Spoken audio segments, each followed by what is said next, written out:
Well, 31 years after a landmark lawsuit was filed in North Carolina to fully fund public schools, districts across the state are still, at this point, waiting for an answer. Capitol reporter Dina Harley joins us in studio. And Dina, we're talking about the Leandro case. Yeah, that's exactly right. And for decades now, it has just been a legal back and forth. But without a final answer in the case, advocates we heard from say students are the ones suffering.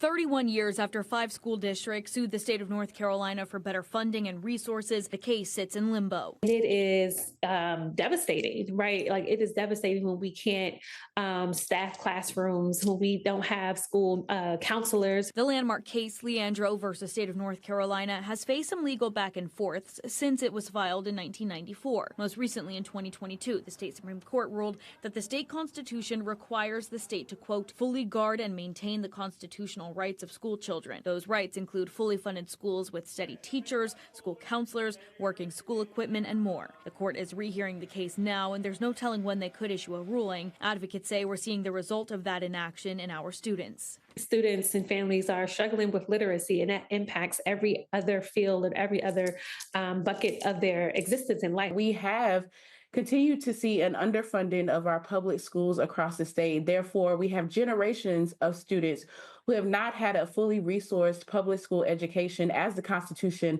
obligates. Right now, the North Carolina House and Senate are both proposing teacher raises in their own budget, but educators and advocates say more needs to be done, and North Carolina students deserve immediate help. We believe that every North Carolina student is guaranteed that constitutional right to access a healthy education and fully resourced so that they continue to thrive throughout their academic journey and beyond.